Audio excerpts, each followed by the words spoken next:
Question, il reste 4 minutes. Est-ce que vous pouvez expliquer les travaux que les gens ont le droit de faire autour du pipeline? OK. Comment il faut qu'ils contactent l'ONE avant pour les fossés, tout ça? Ouais, tu m'appuieras là-dessus. Par rapport aux travaux, nous, moi, j'étais pas là, mais France-Canada, on les a rencontrés. En fait, à l'Épiphanie, on a eu accès à une rencontre avec l'ONE et notre maire.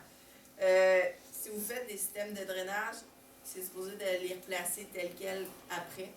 Je sais pas pour vous, mais moi, de ce que j'entends par expérience, c'est qu'un drainage, une fois qu'il est installé, si on l'enlève puis on le replace après, c'est toujours aussi coup ça.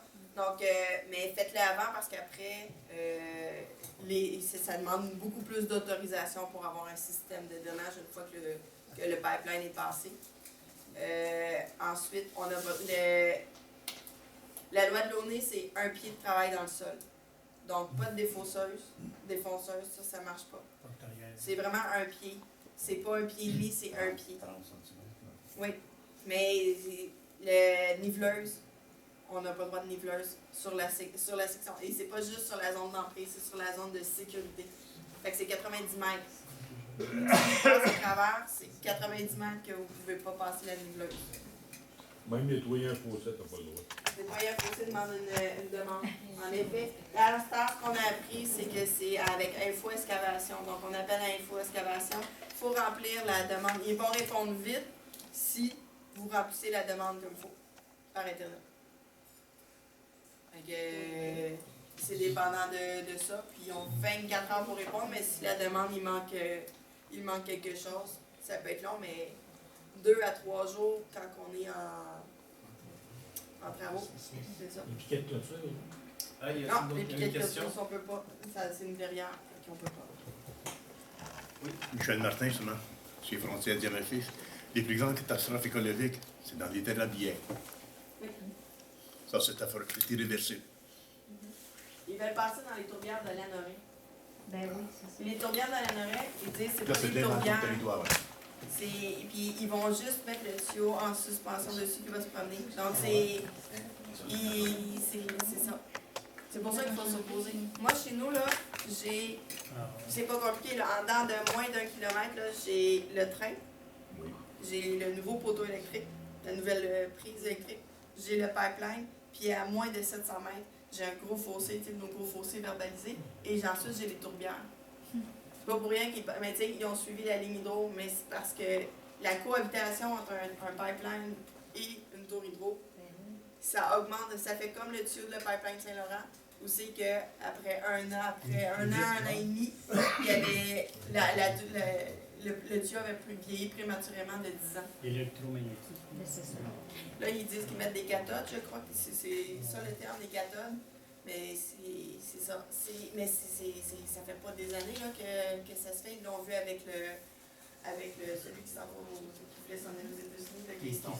C'est avec le Keystone qu'ils l'ont vu. Mais c'est parce que ça va être quoi encore les nouvelles technologies. Faut pas oublier, là, le pipeline, il passe. Tu sais, si je me fie à la ligne 9B, quand les gens avaient signé, c'était pour 40 ans. Ensuite, maintenant, ils ont un autre 40 ans, fait que ça fait 80 ans. Puis ça, c'est un pipeline de 300 000 barils par jour. L'Énergie Est, c'est pour un pipeline de 1,1 million minimum par jour que ça prévoit parce qu'on entend parler des 1,2 millions et des 1,3 million. C'est le plus gros pipeline en Amérique du Nord. Puis de ce que moi j'ai entendu, la profondeur du pipeline, ça va pas être 5 pieds, ça va pas être en dessous du gel. Ça va être juste avant. Ça sera pas à 5 pieds, là. C'est 4 pieds, ça va bouger, ça va dépendre parce que ça dépend. Là, quand on leur parle, ça dépend toujours de est-ce qu'il va être à côté d'un fossé, va-tu passer en dessous? Il y a tous ces aspects-là qui vont être calculés. Puis, vos 10 roues, c'est-tu des véhicules agricoles ou pas? En ce moment, là, on a de plus en plus des 10 roues qui vont dans nos champs. On a des gros dompeurs de 40 tonnes qui s'en vont dans le champ. c'est pas des. En tout cas, ça sera à voir. Est-ce que ça va être des véhicules. Est-ce que ça va être des véhicules agricoles qui vont avoir une autorisation ou pas? En ce moment, là, on entend parler de tout ce qui est GPS. Les tracteurs qui grossissent de plus en plus. Peut-être que ça va redevenir plus petit, on ne sait pas. Mais pour l'instant, est-ce que dans 40 ans, ça va être considéré comme des tracteurs agricoles ou ça va être considéré comme de la machinerie lourde? On ne le sait pas.